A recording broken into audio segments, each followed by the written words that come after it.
Joseph एक गरीब आदमी होता है जो अपनी छोटी सी बेकरी के जरिए अपनी बीवी लीजा और दोनों बच्चों विल्सन और एलिना का पेट पालते थे। वो तरह तरह के cakes, biscuit, chocolate, bakery product बेचते थे। सभी उसके हाथ के बने केक की खूब तारीफ भी किया करते थे। अरे जोसेफ मेरे भाई, तुम्हारे हाथ के बने केक्स मेरे परिवार को इतने पसंद आए हैं कि अब उन्होंने फिर से मंगवाए हैं। ऐसा क्या जादू मिलाते हो यार तुम अपने केक्स में? अब ये बता दूं तो फिर जादू जादू थोड़ी रह जाएगा। वाकई मैंने तो सोच लिया है कि इस क्रिसमस में तुम्हारे यहाँ से ही ऑर्डर लेकर जाऊंगा। क्रिसमस को और 1 महीना बाकी है और तुम मेरा ऑर्डर अभी से नोट करके रख लो। हा हा हा। जोसेफ की खूब तरक्की हो रही होती है। पूरे गांव में इकलौती जोसेफ की ही बेकरी होती है और जोसेफ अपने नेक और अच्छे स्वभाव के लिए पूरे गांव में मशहूर भी था। हर साल क्रिसमस के पर्व पर लीजा घर में ढेर सारी मिठाइयाँ और क्रिसमस के स्नैक्स बनाती है। बच्चे पूरे घर को सजाते हैं और क्रिसमस ट्री को भी लेकर आते हैं और जोसेफ सेंटा बनकर अपने बच्चों को तोहफे भी देता है। हमेशा की तरह इस बार भी दोनों बच्चे विल्सन और एलिना क्रिसमस के लिए बहुत खुश होते हैं। पापा, मम्मी, इस बार तो पिछली बार से भी ज्यादा धूमधाम से मनाएंगे क्रिसमस। बहुत मजा आएगा ये। हाँ, और इस बार तो हम पिछली बार से भी ज्यादा बड़ी क्रिसमस ट्री लाएंगे ताकि मैं और भी ज्यादा डेकोरेशन कर सकूं। हाँ बच्चों, तुम्हें जितना मन चाहे उतना सेलिब्रेशन कर लेना। आखिरकार साल में एक बार ही तो आता है क्रिसमस। मैं भी इन महीने बेकरी को रात 9 बजे बंद करने की जगह ओवरनाइट काम करके 11 बजे बंद करूंगा। उतने ही थोड़े और ज्यादा पैसे कमा पाऊंगा। सोच रहा हूँ कि इस बार हमारा परिवार तो धूमधाम से क्रिसमस मनाएगा, पर साथ ही साथ अनाथ, हमउम्र और चर्च में भी थोड़े तोहफे और खाना बांट दिए जाए। जीसस क्रिस्ट ने चाहा तो सब कुछ कुशल मंगल ही होगा। आपकी मेहनत जरूर रंग लाएगी, लेकिन आप मेहनत करते करते अपनी सेहत पर भी ध्यान दीजिए। और सर्दी बहुत है, गरम कपड़े भी ध्यान से पहन लिया कीजिए। लेकिन लीजा, मैं थोड़ी ही बर्फीली जगह पर काम करता हूँ। बेकरी में मुझे दिन में 100 बार ओवन में हाथ डालना पड़ता है। बेकिंग ग्लव्स, एप्रन, ये सब पहनकर मुझे जरा भी ठंड नहीं लगती। मैंने कह दिया सो कह दिया। क्रिसमस के लिए इतनी मेहनत कर रहे हो और पता चला क्रिसमस पर ही बीमार पड़ गए। इसीलिए अपनी सेहत का भी ख्याल रखिए। क्रिसमस के लिए ज्यादा पैसे इकट्ठे करने के खातिर जोसेफ अब रात को 11 बजे तक बेकरी चालू रखता है और एक दिन ओवन में ब्लास्ट हो जाता है और पूरी बेकरी में आग लग जाती है। बेकरी जलकर राख हो जाती है और जोसेफ का बहुत बड़ा नुकसान हो जाता है। अरे अरे नहीं, मेरी बेकरी, ये क्या हो गया? क्या हो गया मेरी बेकरी को? कैसे जल गई? अब मैं क्या करूँगा? मेरे बच्चे, मेरी बीवी, मैं क्या करूँगा? जोसेफ, संभालिए अपने आप को। ऐसे एकदम से कैसे हार मान सकते हैं आप? जोसेफ, अब जो हुआ सो हुआ, हमें हिम्मत नहीं हारनी चाहिए। जोसेफ अब घर में ही रहने लगता है। वो बहुत दुखी हो गया था। जैसे तैसे कुछ दिन जितने पैसे होते हैं उनसे काम चला लेते हैं, लेकिन महीने के आखिरी में बहुत मुश्किलें आने लगती हैं। ऊपर से क्रिसमस का दिन भी निकट आ गया था। मुझे माफ कर दो एलिना बेटी। विल्सन बेटा, इस साल क्रिसमस मनाने के लिए मेरे पास 1 रुपए तक नहीं है। मुझे तुम दोनों को ये कहते हुए बहुत दुख महसूस हो रहा है, लेकिन मैंने ये सब जानबूझकर नहीं किया मेरे बच्चों। सॉरी, लेकिन इस बार ना हमारे घर में कोई क्रिसमस ट्री सजेगा, ना कोई मिठाई बनेगी, ना ही मैं कोई सेंटा क्लॉज बनूंगा और ना ही तुम दोनों को खुश कर पाऊंगा। मुझे माफ कर दो बच्चों। एलिना और विल्सन उदास हो जाते हैं। और जोसेफ को भी बहुत शर्मिंदगी महसूस होती है। गांव में सभी लोग धूमधाम से क्रिसमस ट्री सजाते हैं और क्रिसमस की एक रात पहले अचानक से जोसेफ नींद में उठ जाता है और उसे एक मधुर आवाज सुनाई देती है और वो उस आवाज का पीछा करते हुए जंगल की झाड़ियों के पीछे की एक गुफा में चला जाता है। वो आवाज गुफा से ही सुनाई दे रही थी, लेकिन गुफा में क्या है? तभी उस अंधेरे में जोसेफ को एक बड़ी सोने की क्रिसमस ट्री दिखाई देती है, जिसकी रोशनी उजागर होती है और उस क्रिसमस ट्री को देखकर जोसेफ हैरान रह जाता है। अरे ये क्या, एक सोने की क्रिसमस ट्री? हाँ जोसेफ, ये एक जादुई सोने की क्रिसमस ट्री है जो तुम्हें जीसस क्रिस्ट ने तोहफे के तौर पर दी है। इसके आसपास दो बड़े गिफ्ट बॉक्स भी हैं, जिनमें ढेर सारा सोना चांदी और पैसा भी है। जाओ, अब तुम भी अपने बच्चों और बीवी के साथ क्रिसमस का त्योहार मना पाओगी। तुम्हारे ईमानदार स्वभाव के कारण जीसस क्रिस्ट ने तुम्हें ये तोहफा दिया है। Thank you Jesus Christ the lord. Merry Christmas. तुम्हें भी क्रिसमस की शुभकामनाएं। Merry Christmas. जोसेफ उस सोने की क्रिसमस ट्री को और उन दो गिफ्ट बॉक्स को अपने साथ ले जाता है और लीजा और एलिना और विंसन को सब कुछ बताता है। वाओ, ये गोल्डन क्रिसमस ट्री कितना अच्छा है। हाँ पापा, इन गिफ्ट बॉक्सेस में जो सोना है, अब इसकी मदद से हम चर्च और अनाथ आश्रम में तोहफे और खाना भी बांट सकते हैं और तो और एक नई बेकरी भी खोल सकते हैं। हाँ लीजा, ये सब जीसस क्रिस्ट की वजह से ही हुआ है। मेरी सारी प्रेयर्स और मनोकामना गॉड ने सुन ली। सोने का क्रिसमस ट्री पाकर जोसेफ और उसका परिवार बहुत खुश होता है, जिसके बाद उनका जीवन बदल जाता है। जोसेफ अपने बच्चों के साथ अपने आसपास के लोगों को भी उपहार बांटता है। तो दोस्तों, आपको हमारी ये कहानी कैसी लगी, हमें कमेंट करके जरूर बताएं और चैनल को सब्सक्राइब करना ना भूलें। Happy Christmas.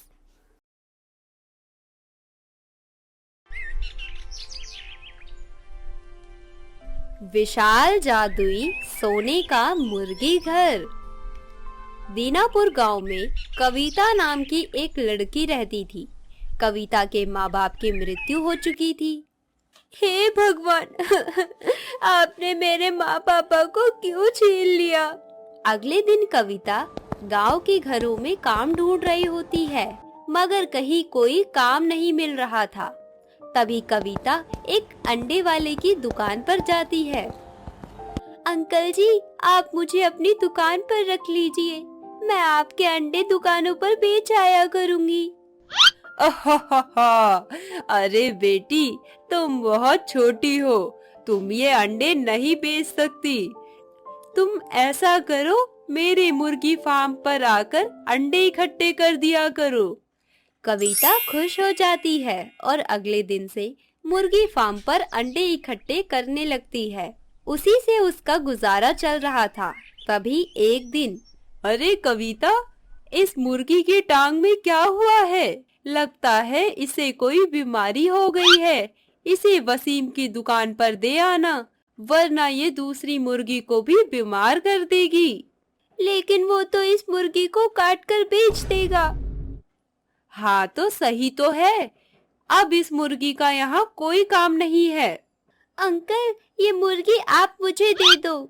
लेकिन तुम इस बीमार मुर्गी का क्या करोगी? आप मुझे बस ये मुर्गी दे दो ना अंकल, प्लीज। कविता की जिद करने पर दुकान वाला मुर्गी उसे दे देता है। कविता मुर्गी को घर ले आती है। आओ आओ, मैं तुम्हारी चोट पर हल्दी लगा दूं। मेरी माँ बोलती थी कि चोट पर हल्दी लगाने से चोट ठीक होती है। कविता उसकी चोट पर हल्दी लगा देती है, लेकिन उसकी चोट ठीक नहीं होती और दिन पर दिन उसकी हालत और खराब होने लगती है। मेरे पास तो इतने पैसे भी नहीं हैं, मैं इसका इलाज करवा सकूं। धनीराम अंकल के पास जाती हूँ, उनसे कुछ पैसे उधार ले लेती हूँ। कविता धनीराम से पैसे मांगती है। क्यों ना इसके मकान अपने नाम करवा लूं, इसके आगे पीछे भी कोई नहीं है। ए लड़की, पैसे तो मैं तुझे दे दूंगा, लेकिन तुझे अपने घर के कागज मुझे देने होंगे। बेचारी कविता अपने भोलेपन में उसे अपने घर के कागज दे देती है और पैसे लेकर अपनी मुर्गी का इलाज करवाने लगती है। अब मेरी मुर्गी बिल्कुल ठीक है। तभी धनीराम आता है। ए लड़की, चल निकल इस घर से, ये घर अब मेरा है। मैं अकेले कहाँ जाऊंगी, मैं जल्दी ही आपके पैसे दे दूंगी अंकल। धनीराम कविता की एक बात नहीं सुनता और उसे घर से बाहर निकाल देता है। अब मैं कहाँ जाऊं, मेरा तो कोई भी नहीं है। कविता घर घर जाकर मदद मांगने जाती है, लेकिन सभी उसे डांटकर भगा देते हैं। अब हम कहाँ जाएंगे मेरी प्यारी मुर्गी, तुम ही बताओ। तभी मुर्गी जंगल की तरफ भाग जाती है। अरे मेरी प्यारी मुर्गी, कहाँ जा रही हो? सुनो तो, इधर आओ, उधर मत जाओ, उधर जंगल है। कविता की मुर्गी जंगल में एक गुफा में चली जाती है। अरे मुर्गी, तुम इस गुफा में क्यों आई हो? तुम्हें पता है ना, बाहर बहुत तेज बारिश आने वाली है, आज रात यहीं रुक जाते हैं। उस दिन से कविता उसी गुफा में रहने लगती है। एक दिन अचानक से उस गुफा में एक साधु बाबा आते हैं। अरे छोटी बच्ची, तू इस गुफा में क्या कर रही हो? मेरे पास घर नहीं है, मैं और मेरी मुर्गी यहीं रहते हैं बाबा। कविता ने बाबा को सारी बात बताई। ये लो बेटी, अब से ये मुर्गी कोई साधारण मुर्गी नहीं रही, ये एक जादुई सोने की मुर्गी बन गई है। लेकिन मैं इस जादुई सोने की मुर्गी का क्या करूंगी? इसे तुम अपने गांव ले जाओ, तुम इससे जो बोलोगी ये वही करेगी। अच्छा बाबा, इसे मैं अपने गांव ले जाती हूँ। कविता अपने गांव में आकर, सोने की मुर्गी, मुझे रहने के लिए घर दे दो। तभी जादुई सोने की मुर्गी एक विशाल सोने के घर में बदल जाती है। अरे वाह, ये तो कितना विशाल सोने का मुर्गी घर है। कविता मुर्गी घर के अंदर जाकर, अरे इसमें तो कुछ भी नहीं है, ये तो बिल्कुल खाली है। तभी कविता बाहर आकर मुर्गी से कहती है, विशाल जादुई सोने की मुर्गी, इस घर में तो कुछ भी नहीं है, ऐसे कैसे रहूंगी मैं इस घर में? तुम अंदर तो जाकर देखो, तुम्हें अंदर सब कुछ मिलेगा। तभी कविता अंदर जाकर देखती है। अरे वाह, यहाँ तो सब कुछ है और कितना सुंदर घर है। धीरे धीरे यह बात सारे गांव में फैल जाती है। तभी धनीराम कविता के पास आता है। अरे बेटी, इतना बड़ा सोने का मुर्गी घर कहाँ से आया? इसे कोई चुरा कर ले गया तो? पास में ही डाकू रहते हैं, अगर उन्हें पता चल गया तो तुम्हें मारकर ये विशाल मुर्गी घर तुमसे ले जाएंगे। नहीं नहीं, ये मुर्गी कोई मामूली मुर्गी घर नहीं है, ये एक विशाल जादुई सोने का मुर्गी घर है। ये मेरी मुसीबत में रक्षा भी कर सकता है। अरे ये लड़की तो बहुत चालू है, इसे कितना भी डरा लूं, लेकिन मजाल है इसे जरा भी डर लग रहा हो। धनीराम वहाँ से चला जाता है। हे विशाल जादुई सोने की मुर्गी घर, मुझे बहुत भूख लगी है, मुझे कुछ खाने को दे दो। तभी वहाँ पर बहुत अच्छे अच्छे पकवान आ जाते हैं। वाह, बहुत ही टेस्टी खाना था, पहले कभी मैंने ऐसा खाना नहीं खाया। चलो आप सो जाती हूँ। आधी रात को कविता की नींद खुलती है। ये मुझे ऐसा क्यों लग रहा है कि जैसे सब कुछ हिल रहा है। तभी मुर्गी घर तेज तेज हिलने लगता है। ये क्या हो रहा है? तभी कविता मुर्गी घर से बाहर आ जाती है। तुम सब मेरे मुर्गी घर को लेकर कहाँ जा रहे हो? लेकिन कुछ लोग मुर्गी घर को रस्सी से खींचकर ले जा रहे थे। हे विशाल जादुई सोने का मुर्गी घर, इन सबको अच्छा सबक सिखाओ। जैसा तुम चाहती हो वैसा ही होगा। तभी सोने की मुर्गी अपनी चोंच से सबको घायल कर देती है और सब भाग जाते हैं। मजा आया सबको। अब छीन कर दिखाओ मेरा घर। ऐसे ही एक दिन, अरे काका, आप रो क्यों रहे हो और आपको क्या हुआ? क्या बताऊं बेटी, मैंने अपने बेटे के इलाज के लिए धनी राम से कुछ पैसे उधार लिए थे। बदले में उसने चालाकी से मेरा घर अपने नाम करवा लिया। अब वो मुझे घर से निकालने की धमकी दे रहा है। कहाँ जाऊं मैं, हे भगवान। अरे काका, आप मत रो, मैं कुछ करती हूँ। हे विशाल जादुई सोने का मुर्गी घर, तुम मुझे कुछ पैसे दे सकती हो? मुझे काका का घर छुड़वाना है। तभी उसके सामने बहुत सारे पैसे आ जाते हैं और कविता धनी राम के पास जाती है। ये लो पैसे और काका के घर के कागज वापस कर दो। अच्छा, तो तू अब इस गांव के लोगों की मदद करेगी? जा, नहीं देता कागज, कर ले जो करना है तुझे। वैसे भी कागज मेरे नाम पर है। हाँ, लेकिन एक शर्त पर कागज काका के नाम कर सकता हूँ, अगर तू वो विशाल जादुई सोने का मुर्गी घर मुझे दे दे तो। ऐसे नहीं मानेगा ये, इसे तो मजा चखाना ही पड़ेगा।